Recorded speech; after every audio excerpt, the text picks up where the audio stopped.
Let's mic news wrap. Let's mic news wrap में अब सुनते हैं दिन भर की अहम खबरें सिर्फ 10 मिनट में। सबसे पहले सुर्खियां। कांग्रेस की रैली में चुनाव आयोग निशाने पर, राहुल ने कहा 10-10 हजार देकर खरीदे वोट। मैसी पहुंचे मुंबई, कोलकाता में जांच कमेटी ने किया मौका मुआयना। और भाजपा को मिला नया कार्यकारी अध्यक्ष, नितिन नवीन के नाम का ऐलान। अब समाचार विस्तार से। दिल्ली के रामलीला मैदान में आज कांग्रेस ने कथित वोट चोरी के खिलाफ वोट चोर गद्दी छोड़ रैली की। इसमें पार्टी ने सरकार और चुनाव आयोग पर चुनावी प्रक्रिया में मिली भगत के आरोप लगाए। कांग्रेस अध्यक्ष मल्लिकार्जुन खड़गे और राहुल गांधी सहित शीर्ष नेतृत्व ने चुनाव आयोग की जवाबदेही और पारदर्शिता की मांग की। कांग्रेस अध्यक्ष मल्लिकार्जुन खड़गे ने कहा कि राहुल गांधी इस देश के लिए, जनता के लिए लड़ रहे हैं। उस लड़ाई को मजबूत करना हम सबका काम है। अगर आप उन विचारों को मजबूत नहीं करेंगे तो वो आपका नुकसान है, देश का नुकसान है। अगर आप उन विचारों को मजबूत नहीं करेंगे, समझो ये आपका नुकसान है, देश का नुकसान है, उनका कोई नुकसान नहीं है। अरे देश अगर बचाना है, तुम अपने वोटों को बचाना है, अपने वोटों को अगर सुरक्षित रखना है, अपने हकूक को मजबूत करना है, इस संविधान को अगर बचाना है, तो आप काम कर सकते हो अपने लिए। रैली में राहुल गांधी ने केंद्र सरकार और चुनाव आयोग पर आरोप लगाए। उन्होंने कहा कि भाजपा के पास सत्ता है, वे वोट चोरी करते हैं, चुनाव के समय 10-10 हजार रुपए बांटते हैं। उनके चुनाव आयुक्त ज्ञानेश कुमार, डॉक्टर सुखबीर सिंह संधू और डॉक्टर विवेक जोशी हैं। चुनाव आयोग भाजपा सरकार के साथ मिलकर काम कर रहा है। मैं भी ले लेता हूं।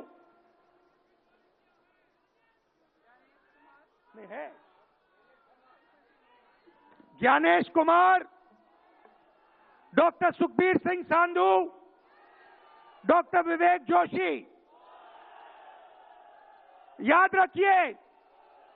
रखिए, ज्ञानेश कुमार, सुखबीर सिंह संधू, विवेक जोशी। ये जो सत्य और असत्य की लड़ाई हो रही है, इलेक्शन कमीशन। पार्टी महासचिव प्रियंका गांधी वाड्रा ने एक बार फिर तीनों चुनाव आयुक्तों का नाम दोहराया और सत्ता को चेतावनी दी कि उसे देश को जवाब देना ही होगा।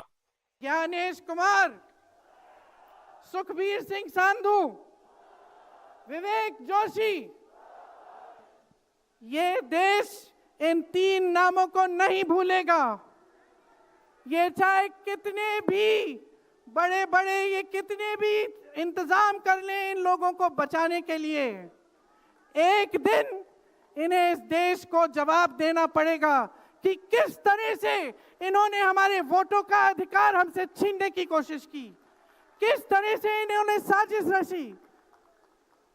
इससे पहले रामलीला मैदान में कांग्रेस कार्यकर्ताओं ने जोरदार प्रदर्शन किया। उन्होंने मुख्य चुनाव आयुक्त ज्ञानेश कुमार का प्रतीकात्मक पुतला जलाया और उसे जंजीरों में जकड़कर दिखाया। कांग्रेस का आरोप है कि चुनाव प्रक्रिया में बड़े स्तर पर अनियमितताएं हुई हैं और वोट चोरी की गई है। वोट चोरी के सबसे बड़े अपराधी ज्ञानेश कुमार के बीच में हैं। ज्ञानेश जी 10x10 के कमरे में लोग कैसे लेते हैं? केजरी डालना 2 नंबर ही है।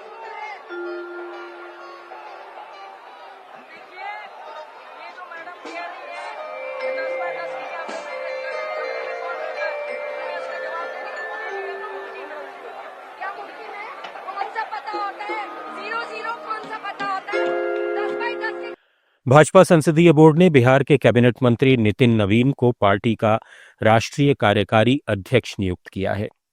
इस घोषणा के बाद पार्टी संगठन में नई ऊर्जा आने की उम्मीद है। नितिन नवीन बिहार के पटना स्थित बांकीपुर विधानसभा क्षेत्र से लगातार 5 बार विधायक चुने जा चुके हैं और वर्तमान में नीतीश कुमार सरकार में मंत्री हैं। वे भाजपा युवा मोर्चे के पूर्व राष्ट्रीय महासचिव रह चुके हैं और छत्तीसगढ़ में पार्टी के प्रभारी के रूप में भी महत्वपूर्ण भूमिका निभा चुके हैं। पार्टी सूत्रों के अनुसार नितिन नवीन की संगठनात्मक क्षमता और युवा नेतृत्व को देखते हुए ये जिम्मेदारी सौंपी गई है। इससे पार्टी को आगामी चुनौतियां साधने में मजबूती मिलेगी। जहर उगला है, ये पहली बार नहीं है कि कांग्रेस पार्टी ने इस प्रकार की कवायद की है, मगर उनके भाषा के स्तर को देखिए। राहुल गांधी जी का कहना, प्रियंका वाड्रा जी का कहना कि किसी भी कीमत पर इलेक्शन कमिश्नर्स को छोड़ा नहीं जाएगा, नाम लेकर उनको धमकाना, पूरे अंतर्राष्ट्रीय जगत में कहीं न कहीं भारतवर्ष के इलेक्शन प्रणाली को अपमानित और बदनाम करने की चेष्टा करना, यह दिखाता है कि राहुल गांधी जी बार बार झूठ बोल करके उन्हें लगता है कि वो। उधर उत्तर प्रदेश भाजपा को भी नया प्रदेश अध्यक्ष मिल गया है। केंद्रीय वित्त राज्य मंत्री और महाराजगंज से 7 बार के सांसद पंकज चौधरी को निर्विरोध यूपी भाजपा का नया अध्यक्ष चुना गया। लखनऊ में केंद्रीय मंत्री पीयूष गोयल ने इसकी औपचारिक घोषणा की। इस मौके पर मुख्यमंत्री योगी आदित्यनाथ ने नए अध्यक्ष को बधाई देते हुए कहा कि आज उत्तर प्रदेश के अंदर हमारे चुनाव की प्रक्रिया संपन्न हो रही है और एक अनुभवी कार्यकर्ता को उत्तर प्रदेश के प्रदेश अध्यक्ष का दायित्व मिलने के साथ ही उत्तर प्रदेश के अंदर अब एक नई गति के साथ सरकार और संगठन मिलकर प्रधानमंत्री की मंशा के अनुरूप आगे बढ़ने के संकल्प के साथ बढ़ पाएगा। दिल्ली में वायु प्रदूषण की विकराल स्थिति के चलते जीआरएपी स्टेज 4 तत्काल प्रभाव से लागू कर दिया गया है, जिसमें ट्रकों की एंट्री पर बैन, निर्माण कार्यों पर रोक और अन्य सख्त प्रतिबंध शामिल हैं। कांग्रेस सांसद प्रमोद तिवारी ने जीआरएपी 4 लागू होने पर तंज कसते हुए कहा कि इत्तेफाक की बात है कि आज ही वोट चोरी पर कांग्रेस की रैली है दिल्ली में। इसके समय पर सवाल है कि इसके लागू होने पर गाड़ियों को दिल्ली में आने से रोका जा सके। भाजपा की सरकार ने इसकी नींव रखी और इसे गैस टनल भाजपा ने बनाया। ये गंभीर चिंता का विषय है। तेलंगाना में विजन इंडिया एआई समिट में पहुंचे समाजवादी पार्टी के राष्ट्रीय अध्यक्ष अखिलेश यादव ने हैदराबाद में मीडिया से बातचीत में कहा कि एआई का प्रभाव हर जगह हर क्षेत्र में बढ़ता जा रहा है। यहां एक विजन इंडिया का कार्यक्रम किया जा रहा है। इसका मकसद है कि देश विजन के साथ चले, राजनीति डिवीजन की ना हो बल्कि विजन की हो। अखिलेश ने एआई के सकारात्मक उपयोग पर जोर देते हुए कहा कि इससे कृषि, स्वास्थ्य, ट्रैफिक और शासन में क्रांति आएगी। साथ ही एआई के दुरुपयोग से बचाव की भी उन्होंने जरूरत बताई। अखिलेश ने कहा कि सपा एआई का इस्तेमाल चुनावी अनियमितताओं को रोकने और भाजपा को हराने में करेगी। कोलकाता के सॉल्ट लेक स्टेडियम में शनिवार को अर्जेंटीना के फुटबॉल आइकन लियोनेल मेसी के इंडिया टूर कार्यक्रम के दौरान हुई अफरा तफरी और तोड़फोड़ की घटना की जांच के लिए पश्चिम बंगाल की मुख्यमंत्री ममता बनर्जी द्वारा गठित समिति के सदस्य आज मौके पर पहुंचे और हालात की बारीकी से जांच की। पूर्व जस्टिस आशीष कुमार रॉय की अध्यक्षता वाली इस कमेटी में मुख्य सचिव मनोज पंत और गृह सचिव नंदिनी चक्रवर्ती शामिल हैं। पूर्व जस्टिस आशीष कुमार रॉय ने कहा कि मैंने अभी कोई राय नहीं बनाई है, केवल साइट का दौरा किया है। मुझे लगता है कि इसे इतनी जल्दबाजी में नहीं करना चाहिए था। इधर फुटबॉलर लियोनेल मेसी मुंबई पहुंचे। भारत की उनकी 4 शहरों की यात्रा का ये तीसरा पड़ाव है।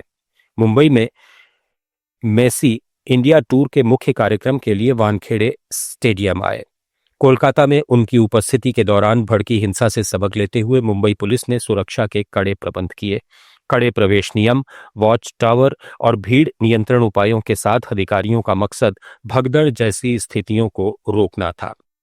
ऑस्ट्रेलिया के सिडनी में बॉन्डी बीच पर हुई भीषण गोलीबारी में 10 लोगों की मौत हो गई है, जबकि 11 घायल बताए जा रहे हैं, जिनमें 2 पुलिसकर्मी भी शामिल हैं। न्यू साउथ वेल्स पुलिस के मुताबिक मृतकों में एक संदिग्ध हमलावर भी है, जबकि दूसरा हमलावर गंभीर हालत में अस्पताल में भर्ती है। घटना के बाद इलाके में बड़े पैमाने पर पुलिस अभियान चलाया जा रहा है और विस्फोटकों की जांच की जा रही है। प्रधानमंत्री एंथनी अल्बनीज ने इस हमले को चौंकाने वाला और बेहद परेशान करने वाला बताया है। फिलहाल पुलिस ये स्पष्ट नहीं कर पाई है कि गोलीबारी का बीच पर हुए हनुका कार्यक्रम से कोई संबंध है या नहीं। लोगों से इलाके से दूर रहने की अपील की गई है। न्यूज रैप में फिलहाल इतना ही। जुड़े रहिए लेट्स माइक के साथ।